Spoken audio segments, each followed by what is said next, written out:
Hello guys, this is Nightingale Alternate Cards, as you can see from my little stand over here.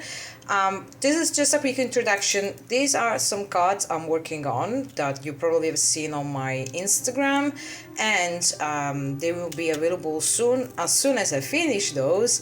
But that's just using them as kind of attention grabbing. It's just because I really want to show you something quickly when it comes to what to use to not let your colors to dry, basically, because this, what you see, it's been done with acrylics, and this it's got very smooth finish. As I'm improving and doing more and more cards, I'm getting the hang of it, and I am managed to create very thin layers. But for example, this one will feel a little bit less smooth, just because I actually tried another white color to do the base for this, so to counteract completely, and unfortunately I didn't dilute the white in order to make it more, be able to get more coverage.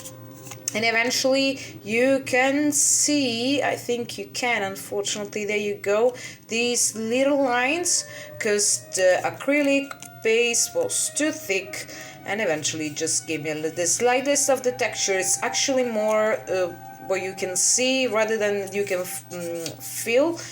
But then again, I think the card would be very nice for someone that loves Star Wars like me, even if there is some texture going on. But I think the pieces are striking, and whatever, if you get something like this done, I think you will gather some attention at your table, at your pot. So anyway, I just wanted to show you. Then again, I need to get this work done, and sometimes it takes a few hours, and you want to do this continuously.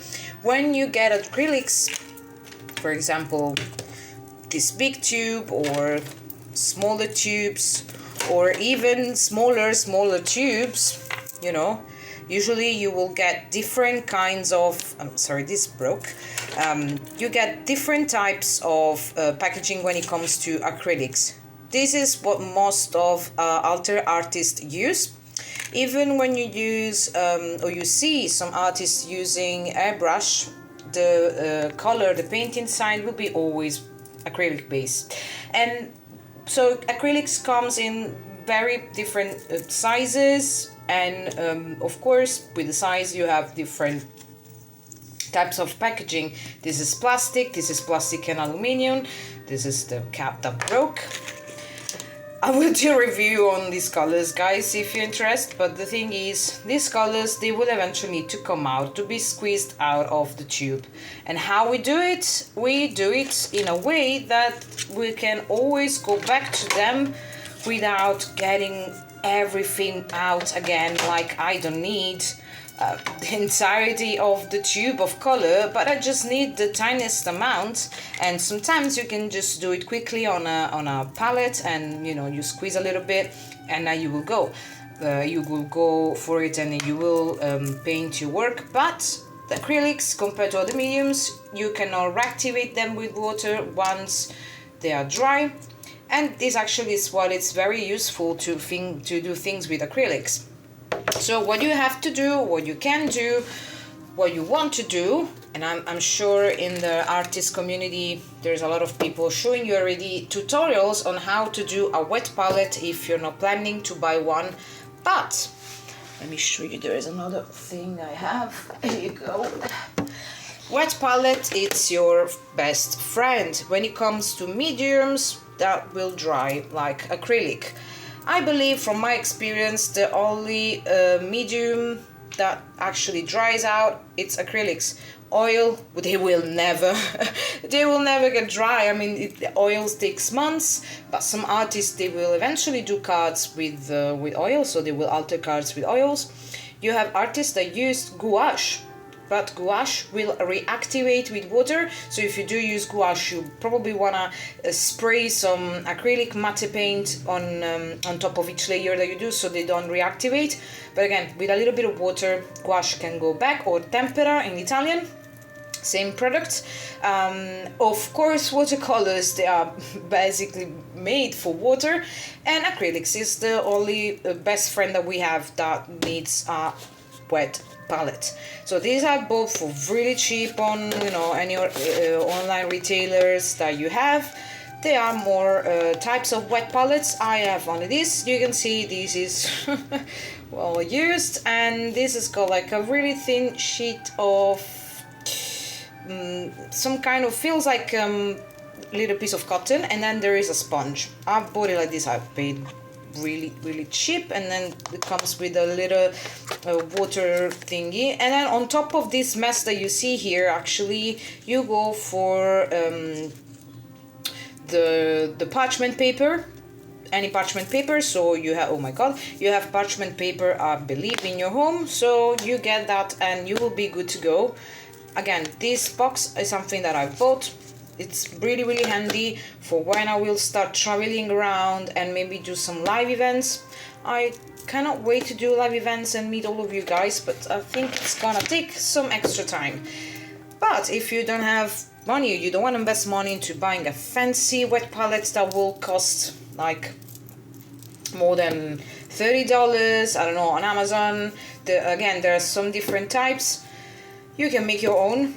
If you have any aluminium tin, whatever you've got, and box or empty box of colored pencils, or empty box of watercolors, empty box, or maybe some cosmetic stuff you've bought maybe in a gift box or anything, I just use this Flying Tiger one, which is a retail store for very everyday usage things that are kind of quirky, and they do all sorts of collections. I had this, I like the size. I've got the watercolors for so I've basically depotted them and put it in a plastic thing with other watercolors, but I've kept this because it was very nice, and this is what I want to show you, but I cannot open this for the love of me. Oh my goodness. Oh, there you go. And this is what I've basically done. So I placed, okay, so we've got some, you know, the kitchen towels that you use. I've got I think 2 or 3 layers of them, and I've placed them and I've cut them to size. Then I've placed some fresh tap water. Tap water, it's okay, but guys, just remember, this will eventually get moldy if it's not stored properly, because it's tap water. It will eventually grow bacteria, and you will open this one day, maybe you left this for weeks, months. When you open, you probably gonna sniff you're gonna breathe some nasty things. So please make sure that if you're not using this, you just put these kitchen towels in the bin or wherever they belong. So place that wet with some tap water, it's okay. Distilled water, if you have, of course, you can use that as well. But the most important thing is that then you will place this parchment paper on top, so you get this very really drench it. I mean, you can see there's water coming out, and then I've placed the parchment will get really drenched into the water, and that's the secret basically to keep my acrylics wet and runny.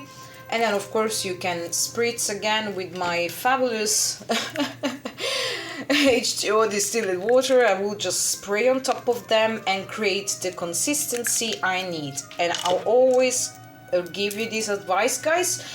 Give that buttery, melted buttery consistency, not too liquidy, not too viscous. Let me see if I can show you with my finger. Actually, there you go. See how easy it was for me to spread. Look, you, of course, you will probably lose a bit of the coverage from the color when you mix this with just water, tap water or distilled water. If I kind of want to keep some of that coverage, but still I need to change the consistency, I will use these, guys. This again, it's expensive. I mean, you can keep this for a very long time. It's not that it's gonna expire or anything. You have just to be careful because there's alcohol in it probably, and it's inflammable. yippee yay. There's a lot of brands that do this for you know, miniatures and you know, if you like military stuff or I don't know, modelism. I think you can get this from any store that sells that, or of course online, and that will make the consistency more fluid. But again, if you put too much, you will get too watery, too runny, and that will slide off your card. That won't cover properly. It's a little bit of a tricky one. But then again, one thing less that you have to worry about is keeping your paints fresh, also because acrylic can get expensive and you don't want to waste plenty of your materials, your art supplies, and then eventually you have to trash everything in the bin because this thing got moldy. So this is my advice. Sorry, I probably spent too much time going for other routes, but I hope that was clear. So anything that you can close like that will provide moisture to be kept inside. That means that your acrylics, you don't have to put so much, guys. You just imagine when you're brushing your teeth and you get that little amount of toothpaste on top of it. Just imagine that you might need that amount. Please don't just pour half of your bottle of acrylic, or you know, squeeze this little thing out of its, I mean, it doesn't make sense, because you will never probably gonna use that much for a card. At least for one card you will probably you will be better off just to put that paint again and mixing maybe again if you need to do a specific color, rather than just give this palette like half pound of paint, and then you will have to eventually throw everything away because the paint will be wasted. Once you finish your card, you don't use that color anymore. So just please be mindful, because maybe you get cheap supplies, very expensive supplies. I don't care, whatever you've got, please just be mindful. Whatever, even if it's $1 acrylic paint, if it's the most expensive paint you own, treat your art supplies very gently, very moderate, but don't be scared of use them as well, because again, also because you have the perfect tool that you can make at home to keep your acrylics wet and moist for a few days. Then of course, please, if you're happy with this system and you don't want to spend money on, you know, other kind of more fancy wet palettes, just make sure if you're using kitchen towels and tap water, at some point you will eventually just go and chuck everything in the bin, because it will grow mold. It's not good for you. I'm allergic to mold, so please, you have to be careful with your health as well. Of course, avoid, you know, I just displayed you some acrylic on my hands, but then of course you just don't want to paint your all over. Don't paint your hands, don't you know, use it like a nail polish. I know that it's fun to, you know, play with colors, but be mindful that, you know, the pigments can contain some substances that will dry your hands. You can get some sort of rash. You can breathe some of the products, so just be mindful of where you're doing this, where, you know, if you're paying attention how you store. And of course, if you get your hands too dirty, please stop 1 second and just go and wash them. I know that I might probably sound like your mother, but yeah, just please, it's okay to be creative and artisty and everything, but don't you know, you have to take care of yourself. And this also means that you don't get rashes, that you can, you know, you keep your hands clean, you can work properly, and your final piece of art will, you know, benefit from that. And that's it, guys. Thank you so much, and I hope that was helpful. Please let me know in the comments if there's something specific that you want to learn when it comes to paint, but specifically when it comes to altar cards. Again, I'm Nightingale Altar Cards. Please find me on Instagram. I would love to connect with you, and if you have any requests for cards, of course, just drop me a DM. Ciao!